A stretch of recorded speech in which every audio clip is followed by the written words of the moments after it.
Há algumas semanas recebi uma ligação da minha irmã mais velha, Rosália, de quem não tinha notícias há mais de 20 anos.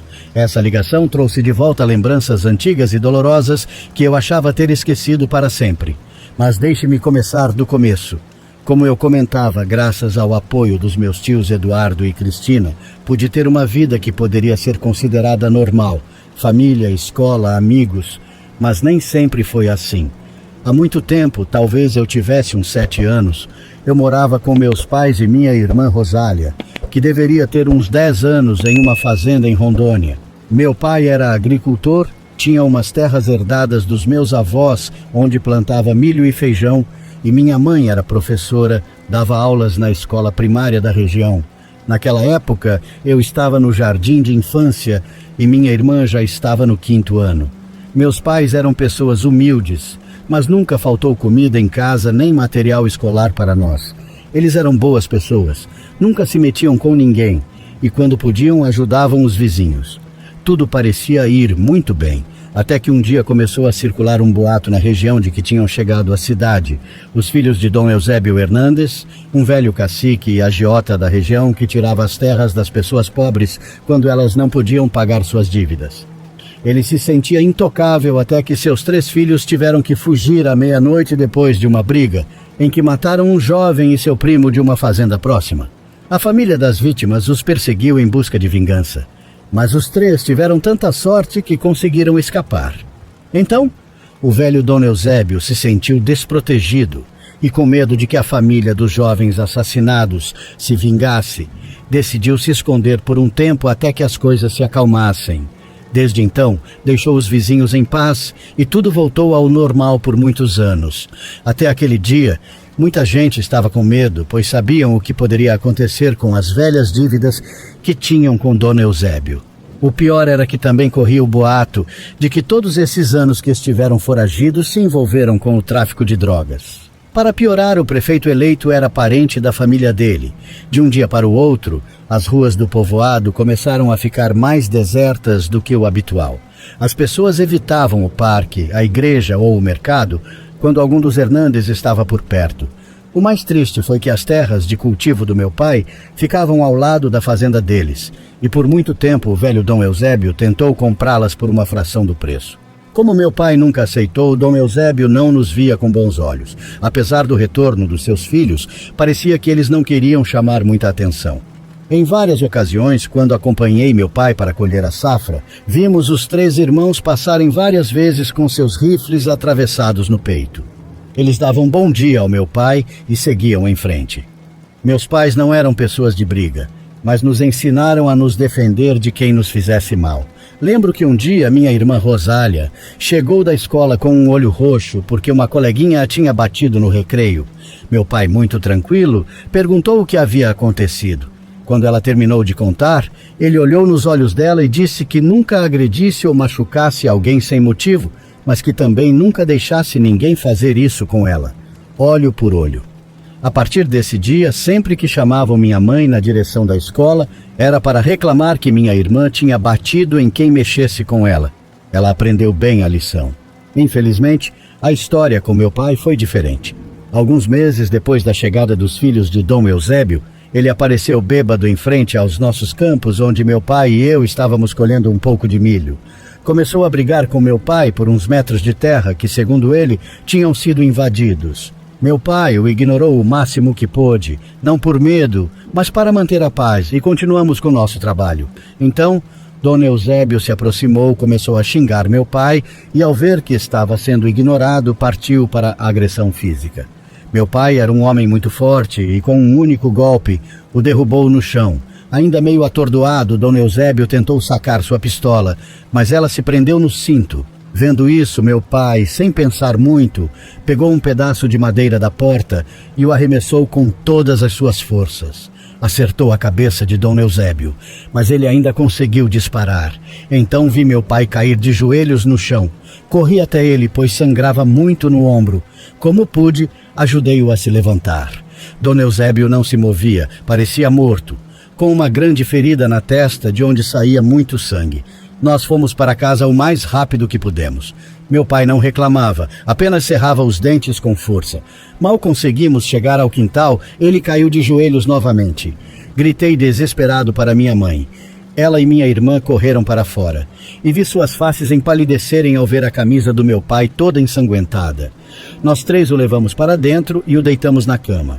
Minha mãe pediu para minha irmã trazer álcool e ataduras. Ela fez um curativo rápido e o enfaixou, dizendo que o levaria para o hospital. Naquele momento, meu pai já tinha se recuperado um pouco e conseguiu se levantar com a ajuda da minha mãe. Começaram a caminhar. Mas ao chegar na porta, vimos uma caminhonete chegando com os 3 irmãos, Miguel, Gerardo e Jorge, e mais alguns homens. Todos estavam armados. Meu pai encontrou forças não sei de onde, nos empurrou para dentro e trancou a porta com a pesada mesa de madeira da sala. Então ouvimos os gritos do Miguel, o mais novo, dizendo que meu pai saísse para ver se era homem de verdade, enquanto atirava para o alto. Meu pai correu para a despensa, procurou entre os utensílios e pegou um revólver, um rifle e munição, começando a carregá-los enquanto pedia para minha mãe nos esconder. Ela nos pegou pela mão, a mim e a Rosália, mas por um instante ficou paralisada, sem saber o que fazer, até que finalmente nos arrastou até uns barris de plástico usados para armazenar milho. Por sorte, um estava vazio. Então nos colocou dentro e disse para não sairmos, acontecesse o que acontecesse. Deu-nos um beijo na testa e sentamos no fundo. Depois nos cobriu com alguns sacos e jogou muitos milhos por cima. Antes de sair, ouvi ela dizer para a Rosália cuidar bem de mim. Eu não conseguia entender o que estava acontecendo, apenas tremia de medo enquanto minha irmã me abraçava. O barril era velho e tinha alguns buracos pequenos pelos quais podíamos ver para fora. Vimos nossa mãe ir para o lado do meu pai, que estava próximo à janela. Ele a abraçou e lhe deu um revólver. Pegou o rifle, quebrou um dos vidros com a coronha, colocou o cano para fora e começou a atirar. Ouvíamos muitos gritos e depois uma bagunça impressionante. Aterrorizado, tampei os ouvidos com as mãos, sem deixar de olhar pelos buracos do barril. Não sei quanto tempo durou aquilo, pensei que nunca terminaria. Até que, de repente, tudo ficou em silêncio por um momento, mas foi por pouco tempo. Começamos a ouvir novamente os gritos do Miguel, que dizia que se ele saísse não nos tocariam, que a briga era só com ele. Mas meu pai não acreditou, sabia como eles eram e começou a disparar novamente. A resposta daqueles miseráveis não demorou. Uma chuva de balas cobriu a casa. De repente os vidros da janela se estilhaçaram em 1000 pedaços. Meu pai levou as mãos ao peito e caiu no chão. Minha mãe o puxou com muito esforço para perto dela enquanto gritava, mas meu pai não se movia. Por um momento vi o terror e o desespero no rosto dela, mas ao olhar para onde estávamos, seu rosto mudou de repente. Ela se endureceu, limpou as lágrimas e, furiosa, pegou o rifle, colocou-o no buraco da janela e começou a disparar uma e outra vez. Do lado de fora ouvíamos muitos insultos e palavrões. Parecia que isso nunca terminaria, até que vi minha mãe abaixar o rifle e se virar para nós. Seu pescoço e peito estavam cheios de sangue. Ela se encostou na parede e, pouco a pouco, foi se sentando no chão. Ainda me lembro de que ela se despediu de nós com a mão, depois fechou os olhos e ficou como se estivesse dormindo. Eu gritava e chorava. Só queria sair correndo para abraçá-la, mas minha irmã me segurava com força e me puxava para baixo do tambor. Nesse momento, parte da porta voou em pedaços, jogando a mesa de madeira para trás. Rosália e eu ficamos congelados, segurando a respiração. Foi então que os vimos entrar. Primeiro entrou Miguel, depois Gerardo e por último Jorge. Os 3 se aproximaram devagar dos corpos dos meus pais. Gerardo mexeu em meu pai com o pé e enquanto fazia isso, os insultava e culpava pela morte dos homens que vieram com eles. Minha irmã tremia de medo e raiva. Eu estava afogado em minhas lágrimas, mordendo a manga da blusa. Se quer saber a verdade, eu não conseguia entender o que estava acontecendo. Parecia um pesadelo horrível, do qual eu queria acordar, mas era real. Os 3 irmãos olharam para os tambores onde estávamos. Sei que nunca na vida poderia esquecer o rosto daqueles infelizes. Então Jorge, com a pistola apontada para nós, se aproximou pouco a pouco, seguido por Gerardo, também apontando a arma, enquanto Miguel revisava o resto da sala. Quando Jorge estava diante do tambor, ajustou a pistola novamente na cintura e removeu a tampa muito devagar. Minha irmã apertava minha boca com força para que eu não fizesse barulho. Nós 2 tremíamos de medo. Jorge mexeu um pouco nos milhos por cima. Nunca poderia esquecer a forma como minha irmã estremeceu ao saber que seríamos descobertos. Mas naquele momento começaram a ouvir-se muitos disparos lá fora. Então, um dos homens que estava com eles apareceu na porta da casa e gritou para irem embora porque estavam sendo cercados pelas pessoas do povoado. Os irmãos saíram rapidamente da casa, sendo Miguel o último a sair. Ele ainda olhou para trás onde estávamos. Seu rosto não mostrava nenhum arrependimento. Esperamos alguns momentos mais. Então minha irmã se levantou e empurrou o saco que tínhamos por cima. Com um pulo saiu do tambor e depois me tirou de lá. Corremos para nossos pais. Eu abracei minha mãe chorando desesperadamente. Ela se sentou no chão ao lado do meu pai, acariciando seus cabelos. Não sei porquê, mas lembro claramente que ela não chorou nenhuma lágrima, acredito que o ódio não deixou. Ela olhava para o chão e apertava os dentes, como se segurando toda a dor. Com a outra mão tocava o rosto e os lábios. Não sei quanto tempo ficamos ali, mas foi assim que nos encontrou Anselmo, um dos nossos vizinhos, e seu filho mais velho, José. A mim praticamente tiveram que arrancar do corpo da minha mãe. Minha irmã se inclinou sobre a cabeça do meu pai e deu um beijo. Depois se levantou, se aproximou da minha mãe, que disse algo ao ouvido dela que a deixou surpresa, então a beijou na testa. Ela se endireitou e caminhou até mim. Seu rosto parecia endurecido. Ela me tomou pela mão e me puxou para o que restava da porta. Do lado de fora estavam alguns dos nossos vizinhos e pessoas do povoado, amigos dos meus pais. Todos estavam armados e nos olhavam com tristeza e pena. Enquanto atravessávamos, Anselmo nos abraçou e nos levou para sua casa. A partir daí, as lembranças seguintes se tornaram muito borradas e confusas para mim. Mal lembro do funeral dos meus pais, embora me lembre de que havia muita gente. Eles eram realmente queridos no povoado. Lembro-me de ver os alunos da minha mãe se despedindo dela. Depois do enterro, ficamos alguns dias com a família de Anselmo, até que nossos parentes vieram nos buscar. Primeiro chegou minha tia Agripina, do Acre, e depois minha tia Cristina de Burites, ambas irmãs da minha mãe. Naquela mesma tarde, sentaram minha irmã e eu com elas e nos disseram que não poderiam nos manter juntos. Decidiram que Rosália iria com minha tia Agripina e eu iria com minha tia Cristina. Ficamos mudos por um momento. Então me abracei desesperado à minha irmã. Não podia perdê-la também, mas nos disseram que seria apenas temporário enquanto as coisas se resolviam e que nas férias do ano seguinte poderíamos estar juntos novamente. Lembro que minha irmã me separou dela e me disse para não chorar, que tudo ficaria bem, que eu tinha que ser forte e me esforçar, que ela cuidaria de mim mesmo de longe. Além disso, ela se encarregaria de tudo. Naquele momento, não entendi suas palavras. Naquela mesma noite, arrumamos as malas e no dia seguinte, bem cedo, saímos rumo a Burites. As primeiras semanas foram muito difíceis. Toda a minha vida havia mudado completamente. Perdi meus pais, minha irmã estava longe de mim e eu vivia com tios que mal conhecia, só os tinha visto algumas vezes antes de tudo acontecer. Mas pouco a pouco fui me adaptando. Matricularam-me numa escola perto de onde vivíamos e comecei a fazer muitos amigos. Meus tios se esforçaram para me dar tudo o que podiam. Eram empregados numa loja de departamentos, mas minha tia teve que sair para cuidar de mim. Assim, nunca me faltou nada. Tenho tanto a agradecer a eles. Cuidaram-me e me amaram como se fosse seu próprio filho. O tempo passou. Não vi minha irmã nos próximos 4 ou 5 anos. Embora sim, conversamos algumas vezes por telefone. Foi assim que soube que ela havia deixado o ensino médio, trabalhava como costureira e que não aguentava mais viver com minha tia Agripina. Mas essas chamadas eram muito breves, pois na época eram muito caras. Ainda assim, apesar de pouco contato, juro que não houve um único dia que eu não pensasse nela, especialmente nos últimos anos, quando não tivemos notícias de como ela estava indo.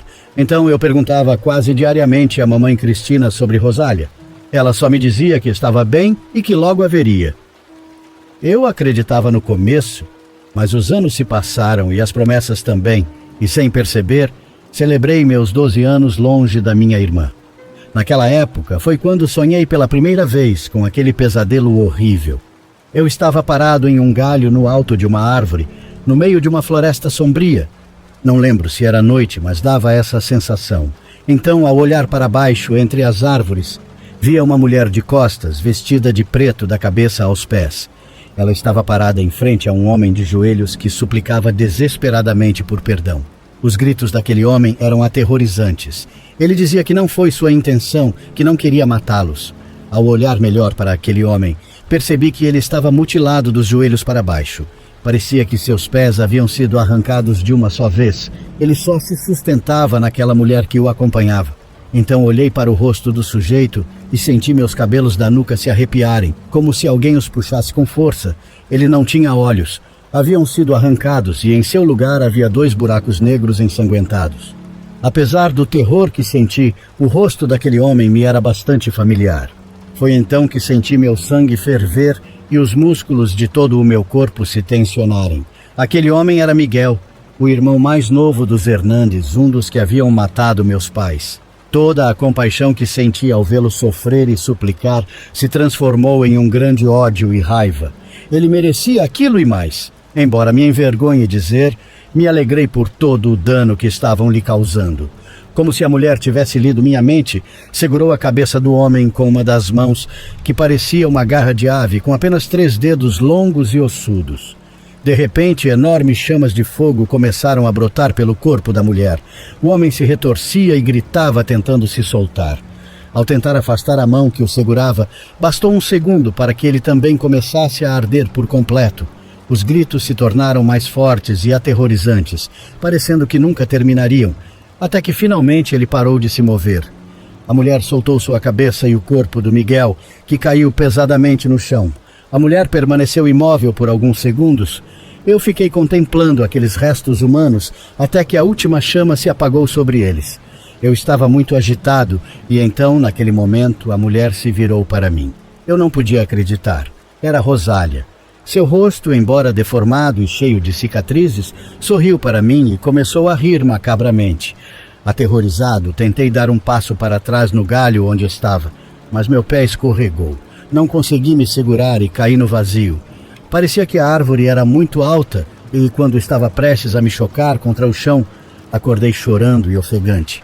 Em todas as ocasiões em que tive essa experiência, acabava sentando na beira da cama até me acalmar. Embora só tenha sonhado isso 3 vezes, as sensações aterrorizantes que provocava me perseguiram por toda a vida.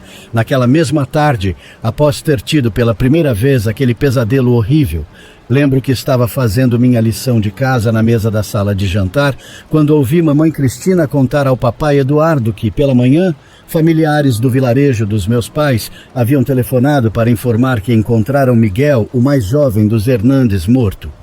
Ele estava pendurado em uma árvore nos arredores do vilarejo, com quase todo o corpo queimado. As pessoas que o viram contaram que parecia ter sido torturado até se cansarem, além de ter sido mutilado dos joelhos para baixo, ter os olhos arrancados e a língua cortada. Não satisfeitos com isso, também arrancaram suas entranhas. O pior de tudo é que aqueles que o encontraram juravam que ele ainda respirava quando o desceram. Embora todos soubessem que aquilo foi uma vingança pelo mal que havia causado, as pessoas se perguntavam quem teria se atrevido a matá-lo daquela forma. Os rumores corriam pelas ruas do vilarejo, mas o que mais intrigava a todos era que Miguel, depois de matar meus pais, havia fugido com meus irmãos e não tinha colocado os pés no vilarejo nos últimos 5 ou 6 anos. Então, começou a se espalhar o boato de que alguém do próprio vilarejo havia se vingado dele. Foi então que disseram que um dia antes o viram numa cidade vizinha, de mãos dadas com uma jovem muito bonita. Andavam pelo parque e pela igreja, como se não temessem que alguém o reconhecesse, mas ninguém sabia quem era a moça. Ela não era daquela vila, nem das proximidades. A única coisa que algumas pessoas lembravam era que ela tinha uma marca de nascença na parte de trás do pescoço. Enquanto escutava a mamãe Cristina contar tudo isso, não pude evitar comparar com meu pesadelo. Parecia que, de alguma forma, eu tinha sido testemunha da morte daquele homem. As coincidências eram tantas que fiquei com muito medo. Quase me levantei para contar à mamãe Cristina sobre meu sonho, mas consegui me acalmar. Algumas semanas depois de tudo isso, em uma tarde enquanto esperávamos meu tio para jantar, mamãe Cristina comentou que havia falado com minha tia Agripina e combinado de nos encontrarmos nas férias de Semana Santa na antiga casa dos meus pais. No momento, fiquei muito feliz. Finalmente veria Rosália depois de tanto tempo. Porém, uma parte de mim se sentiu muito triste, pois retornaria ao lugar onde vi meus pais morrerem. Lembro que na noite anterior não consegui dormir de tanta emoção por rever minha irmã. No dia seguinte, bem cedo, partimos para a estação de ônibus. Foi uma viagem longa e tediosa. Me distraí observando a paisagem pela janela. À medida que nos aproximávamos, os caminhos começaram a me parecer mais familiares. Quando entramos no vilarejo, meu coração batia acelerado. Ao chegar na estação, mal desci do ônibus e corri em direção a Rosália. Ela já nos esperava junto com minha tia Agripina. Estava quase irreconhecível. Era muito mais alta que eu e seu corpo havia amadurecido. Seu cabelo negro passava dos ombros. E embora seu rosto já parecesse o de uma jovem, seus olhos castanhos claros ainda tinham aquele olhar de menina assustada de sempre. Abraçamo-nos muito forte. Eu não conseguia parar de chorar. Tinha sentido tanta falta dela, embora deva reconhecer que a senti um pouco diferente. Não saberia explicar, mas naquele momento nada mais importava, além de poder abraçá-la novamente. Não foi até que minhas tias nos chamaram para entrarmos no carro que nos separamos. No caminho para a casa dos meus pais, minhas tias conversavam. Parecia que minha irmã não estava se comportando muito bem, e minha tia Agripina passou o tempo todo se queixando para a mamãe Cristina. Rosália parecia não se importar e, aproveitando que não estava sendo observada, girava o dedo ao redor da orelha, como se dissesse que a tia estava louca. Eu segurava o riso. Estava muito feliz, mas ao entrarmos no caminho de terra para a casa dos meus pais, senti um forte nó no estômago. À medida que nos aproximávamos, nosso sorriso desapareceu. A paisagem não havia mudado muito. Lá estavam as árvores frutíferas da minha mãe ao lado do caminho. O carro parou. Não pude evitar a sensação estranha de que a qualquer momento meus pais abririam a porta e viriam nos receber, como se tudo o que havia acontecido tivesse sido apenas um sonho ruim, uma brincadeira de mau gosto, mas não foi assim. Mamãe Cristina pagou o motorista, e minha tia Agripina desceu do carro e foi na frente abrir a porta. Mamãe Cristina se dirigiu para a entrada, mas nem Rosália nem eu tentamos segui-la. Estávamos paralisados pelo medo. Só começamos a caminhar quando minha tia Agripina nos gritou para entrarmos. Ao dar um passo dentro da casa, um forte cheiro de umidade me provocou vontade de vomitar e parei por um momento. Então Rosália segurou minha mão, sorriu e me puxou para a sala. Não pude evitar que lágrimas escorressem. Mamãe Cristina correu para me abraçar, enquanto minha tia Agripina e minha irmã se dedicaram a abrir as cortinas e janelas para ventilar a casa. Eu não conseguia parar de pensar em tudo o que havia acontecido ali, mas fui me acalmando. Pouco depois, meus tios e primos chegaram. Foi um prazer revê-los depois de tantos anos. Ficamos conversando um bom tempo e nos sentamos para comer. A conversa se prolongou até a noite, e a família foi se despedindo aos poucos, até que só restamos minha tia Agripina, mamãe Cristina, minha irmã e eu. Rosália ficou conosco por um tempo, mas depois de tomar nosso café e pão, foi se deitar. Eu fiquei assistindo televisão com minhas tias. E já por volta da meia-noite comecei a sentir sono e fui me deitar no que seria meu quarto desde que chegamos pela manhã. Eu não tinha entrado nele ainda, não queria. Quando abri a porta, tudo estava quase igual ao que eu lembrava. Foi uma sensação muito triste. Joguei a mala no chão e me deitei vestido sobre a cama. Mas não consegui dormir. Mal fechava os olhos e vinham à mente as imagens dos corpos dos meus pais jogados na sala. Sentia muita raiva, mas então me lembrei do que havia acontecido com Miguel e desejei com todas as minhas forças que acontecesse o mesmo com os outros dois irmãos. Fiquei assim por um tempo, até que finalmente decidi me levantar. Fui até o quarto da minha irmã, bati levemente, mas ela não respondeu. Então abri devagar e entrei, mas me surpreendi bastante ao ver que ela não estava ali. Ué, como assim? Onde ela está? Vi a janela do quarto dela aberta, me aproximei e consegui vê-la ao longe, desaparecendo entre as árvores frutíferas da minha mãe. Pulei pela mesma janela e comecei a segui-la. Ela pegou o caminho em direção às plantações que ficavam próximas à floresta. Caminhava muito rápido e eu mal conseguia acompanhá-la. Atravessou os campos de milharais já crescidos até chegar aos primeiros arbustos da floresta. Estava muito escuro, a lua não iluminava muito. Caminhou um pouco mais entre os galhos e mais adiante desviou-se para uma trilha. Pouco antes de chegar ao fim do caminho, parou em frente a uma enorme muralha de galhos e arbustos e sem mais os atravessou. Eu a perdi de vista por um momento. Caminhei o mais rápido que pude e atravessei aquela parede de vegetação. Ao sair do outro lado, fiquei de frente para uma velha e enorme casa. Fiquei de boca aberta. Parecia muito antiga, com paredes feitas de pedras e telhados de telhas vermelhas. Parecia abandonada há muitos anos. Então vi Rosália se encaminhar para o que restava do portão de madeira. Antes de entrar, parou e olhou para trás. Mal tive tempo de me esconder entre os galhos. Por um momento pensei que ela tivesse me visto, porque ficou olhando para onde eu estava, mas, depois de alguns segundos, entrou na velha casa. Saí lentamente do meu esconderijo, caso ela voltasse. Não pude evitar sentir um calafrio nas costas. A névoa já começava a descer sobre a floresta, dando um aspecto muito macabro àquela casa. Senti medo, mas ainda assim me aproximei de uma das janelas ao lado do portão. Estavam altas, mal dava para ver o interior. Não estava tão escuro. Pareceu-me ver no centro daquela sala uma senhora já idosa sentada ao lado de uma pequena mesa de madeira com várias velas, frascos, jarros, ervas e alguns livros. Vi Rosália ajoelhar-se em frente a ela e começar a rezar. A senhora levantou-se, pegou um dos livros da mesa, abriu-o e segurou-o com a mão direita, enquanto a esquerda colocou sobre a cabeça da minha irmã. Então levantou o rosto para cima. Fiquei um pouco assustado, pois a luz das velas iluminou seu rosto, que estava deformado e cheio de cicatrizes. Ela começou a dizer algo em voz alta que não entendi, como se estivesse amaldiçoando ou invocando algo. Seu corpo começou a tremer. Então abaixou a cabeça e colocou o livro sobre a mesa. Pegou um pequeno jarro e entregou-o à minha irmã, que o levou à boca e bebeu de um só gole. De repente começou a cambalear, mas a senhora continuou segurando-a pela cabeça até que de repente a soltou e minha irmã desabou lentamente no chão, começando a convulsionar. Eu não sabia o que fazer. Uma parte de mim queria sair correndo dali e outra queria correr para defendê-la. Estava muito assustado. Foi então que minha irmã ficou imóvel, deitada de bruços no chão. Pensei que a havia matado. Senti muita raiva e procurei ao redor algo com que me defender. Encontrei um pedaço de metal, agarrei-a com força e fui até o portão. Ao entrar, a senhora me olhou fixamente. Seus olhos pareciam de cor vermelha. Fiquei paralisado, como cravado no chão. Sentia todo o corpo rígido. Nem sequer pude gritar. Estava aterrorizado.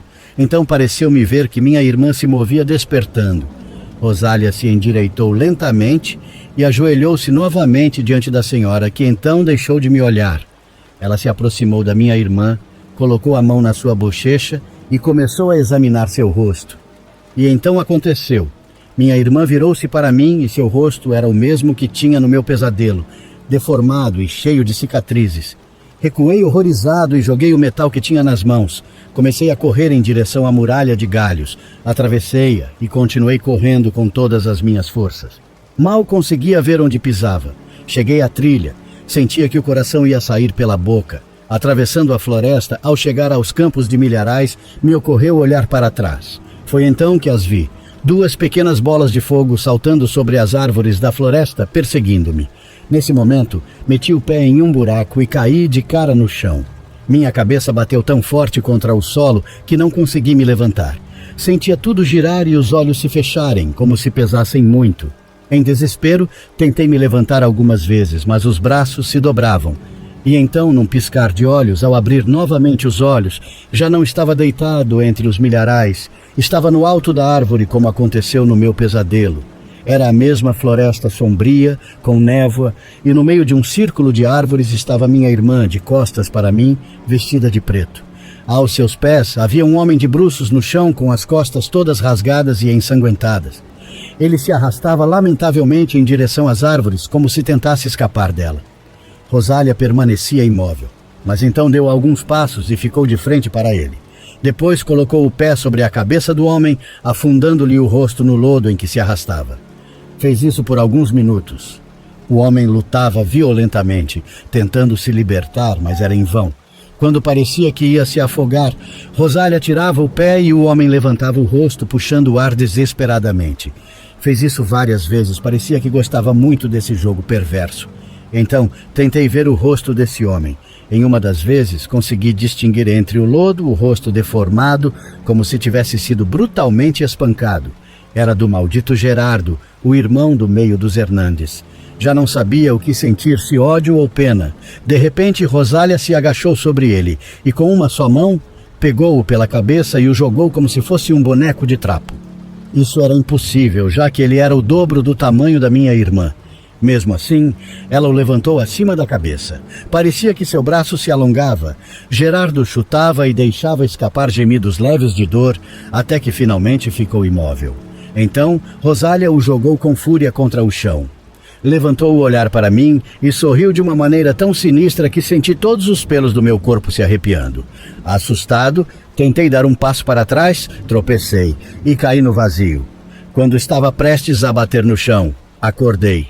Abri os olhos. Já era de manhã. Estava deitado na minha cama, ao lado da minha irmã, que ainda dormia. Olhei para ela assustado. Por um segundo pensei que tudo tivesse sido um horrível pesadelo. Mas, ao levar a mão à cabeça, senti um pequeno galo na testa, lembrando que eu tinha caído no campo quando fugia delas. Levantei assustado e comecei a me vestir. Nesse momento, minha irmã me acordou, sorriu e disse que tinha ido dormir comigo porque eu estava gritando de madrugada e que quando entrou no quarto, eu estava de cara no chão.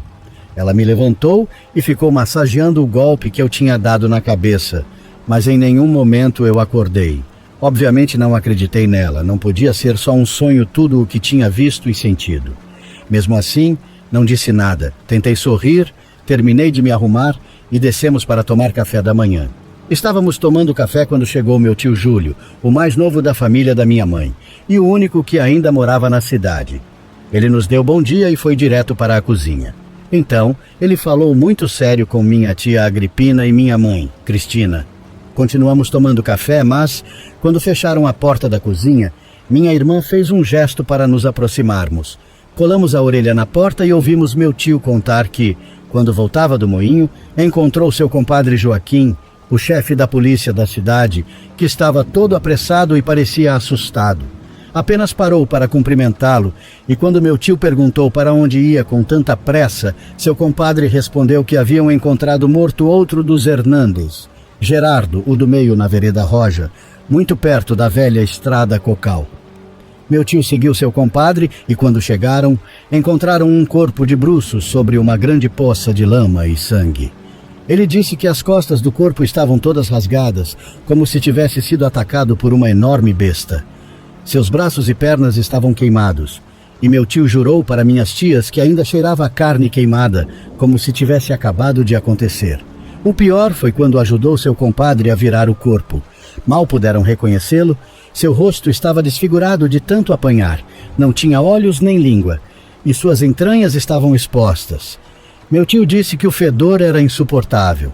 Depois cobriram o corpo enquanto esperavam as autoridades e os peritos.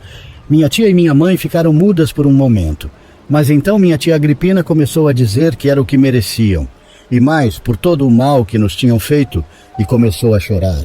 Houve outro longo silêncio até que finalmente meu tio disse muito sério que Rosália e eu teríamos que sair da cidade o mais rápido possível, pois não faltaria quem avisasse Jorge, o mais velho dos Hernandes. Eles tinham medo que nos culpasse. Ele iria amanhã cedo por alguns meses para a casa de parentes da sua esposa em Montenegro e insistiu para que minhas tias também fizessem o mesmo. Todos ficaram novamente em silêncio e foi minha mãe quem disse que nós também iríamos amanhã cedo. Então minha tia Agripina, que já estava mais calma, não parava de se perguntar, com medo, quem ou quem se vingou dos Hernandes. Nesse momento, olhei para minha irmã. Ela me olhou de uma maneira tão inquietante que me arrepiou. Seu rosto mudou completamente, ficou muito sério, e então vi por um segundo em seus olhos aquele olhar cheio de ódio. Sem me dizer mais nada, ela se virou e foi para seu quarto. Nesse momento, minha tia Agripina abriu a porta da cozinha de repente e ficou me olhando. A verdade é que eu não soube o que dizer ou fazer. Então ela começou a me repreender, dizendo que era falta de educação ouvir atrás das portas. Mal consegui dar um pedido de desculpas e fui atrás da Rosália. Ao abrir a porta do quarto dela, estava sentada em frente ao espelho, se penteando. Ela me olhou através do espelho.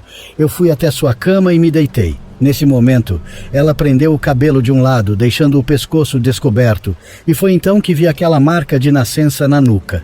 Lembrei, sem muita surpresa, daquele rumor sobre a jovem que esteve com Miguel alguns dias antes de ele aparecer morto. Nem preciso dizer que eu sabia que minha irmã era quem os havia matado. O que eu não podia assimilar naquele momento era que ela fosse uma bruxa. Essa ideia não cabia na minha cabeça. Mas então ela me olhou novamente através do reflexo do espelho e piscou para mim. Senti como se estivesse ouvindo meus pensamentos. Levantei assustado da cama e saí do quarto. Quase trombei com minha mãe, Cristina, que vinha nos procurar. Pedi desculpas e corri pelo quintal. Cheguei ao campo de milho, caí de joelhos na terra e comecei a chorar. Naquela mesma tarde, todo o povoado estava sabendo de como encontraram o corpo de Jorge. Embora todos soubessem que era uma vingança, ninguém sabia quem ou quem havia feito justiça com as próprias mãos. Mas então começou a circular um forte boato sobre a última pessoa com quem haviam visto Gerardo nos portais do povoado uma tarde antes. A maioria coincidia, que era uma moça muito bonita e de bom corpo, morena, de cabelo preto e olhos grandes, mas com um olhar muito pesado. Então, começou a se dizer que era a mesma jovem com quem haviam visto Miguel no dia em que foi morto, e que ela tinha que ser a assassina dos irmãos, embora não pudessem explicar como ela fez tantas barbaridades. Muitas outras pessoas disseram que, embora a moça tivesse a ver com suas mortes, era apenas um chamariz, e que havia alguém mais por trás. Quando estava anoitecendo, meu tio chegou novamente e disse a minha tia Agripina e minha mãe, Cristina, que aparentemente já haviam avisado Jorge, o mais velho dos Hernandes, sobre a morte do seu irmão. Para evitar ser detido pelas autoridades ao chegar no povoado, ele viria apenas pelo caminho velho de madrugada, para estar alguns momentos no velório e se despedir do seu irmão, depois iria embora tão rápido quanto chegou. Ele sabia que devia muitas vidas por essas bandas e o que menos queria era chamar a atenção. Mas também disseram ao meu tio para não confiar muito, que aparentemente o irmão mais velho já suspeitava que alguém da nossa família era quem havia matado seus irmãos e que se houvesse oportunidade de ajustar contas, não hesitaria em aproveitá-la. Minha tia e minha mãe ficaram sem palavras. Meu tio disse que iria embora naquela noite com sua esposa e filhos para evitar qualquer desgraça, mas pediu a seu compadre Joaquim, o policial, que nos cuidasse nesses dias. Ele deu um forte abraço e um beijo em nós, se despediu e foi embora. Quando anoiteceu, tomamos nosso café e pão em silêncio. Ninguém disse nada. Assim que terminamos, nos mandaram preparar as malas para sair amanhã cedo. Eu já tinha a minha pronta, então me sentei na cama sem fazer nada. Nesse momento, Rosália entrou no meu quarto. Eu a tinha evitado o dia todo. A verdade é que me causava medo. Ela se sentou ao meu lado, passou o braço pelas minhas costas e me abraçou muito forte. Disse que não nos veríamos por muito tempo, mas que ela estaria muito perto de mim, cuidando de mim como sempre fez. Pediu para eu estudar muito, me deu um beijo na testa, se levantou e foi em direção à porta. Antes de sair, sem se virar, disse que não estava arrependida do que fez, que faria tudo de novo, se fosse necessário e a qualquer custo, e que só descansaria quando o último daqueles infelizes pagasse pelo que nos fizeram. Sua voz tremia de raiva. Tive o impulso de correr e abraçá-la, dizer para deixar tudo isso para trás, viver sua vida, mas apenas fiquei sentado na cama tremendo de medo. Finalmente ela saiu do quarto. Vou te contar algo, mas não sei até que ponto foi real. Tudo foi tão confuso que nem sei como explicar para mim mesmo. Aquela noite também não consegui dormir. Só conseguia pensar que precisava dizer tudo o que sentia para Rosália. Levantei-me e fui até o quarto dela. Não sei porquê, mas não fiquei surpreso quando ela não respondeu ao bater na porta. Mesmo assim, abri devagar, nem olhei para a cama. A cortina da janela balançava com o vento. Ela tinha escapado de novo. Saí pela porta dos fundos que dava para os campos. Havia uma lua grande que iluminava bem o caminho. Então, me pareceu vê-la entre as árvores. Acelerei o passo e a vi dirigindo-se para o caminho velho. Meu coração disparou. Rosália estava indo atrás do último dos Hernandes. Comecei a correr o mais rápido que pude. Entrei entre os arbustos e ao longe vi que ela parava ao lado do caminho.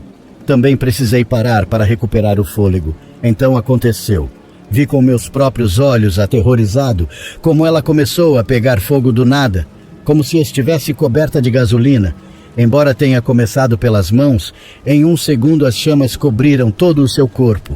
Rosália se transformou em uma bola de fogo na minha frente. Fiquei paralisado, sem saber o que fazer, e então vi como ela se elevou lentamente acima das grandes árvores. Ficou flutuando por alguns segundos e depois disparou em direção ao caminho velho. Nesse momento, meu corpo reagiu. Não sei porquê, mas corri na direção em que achava que ela havia caído. Ao atravessar alguns arbustos que bloqueavam o caminho, fiquei parado a poucos metros de uma cena que nunca poderia esquecer. Ela estava em cima do peito do Jorge, que estava de bruços no chão. As pernas da Rosália pareciam as patas de uma ave de rapina. Com uma delas, pisava no rosto daquele infeliz contra o solo, enquanto uma das suas mãos, que parecia uma garra com facas, perfurava suas entranhas repetidamente. Então ela parou. Rosália levantou o rosto e olhou nos meus olhos. Dei um passo para trás, tropecei e caí de costas, como se estivesse caindo da árvore do meu pesadelo. Fechei os olhos e a última coisa que lembro são os gritos daquele homem pedindo perdão. De repente, senti alguém me sacudindo pelo ombro. Abri os olhos e me endireitei. Disseram que eu precisava me levantar, que já tínhamos que ir. Olhei ao redor, ainda confuso.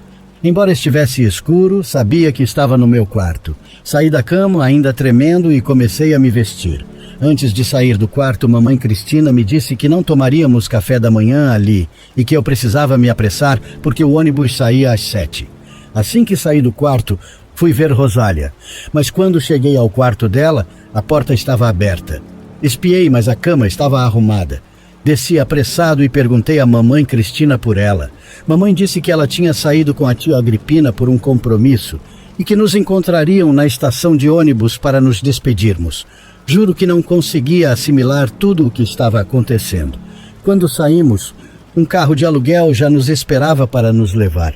Entramos e o carro deu a volta no mesmo caminho. Depois começou a se afastar da casa dos meus pais. Senti um vazio enorme no estômago. Ao chegar à estação, descemos rapidamente com as malas e corremos para o ônibus. Chegamos bem a tempo.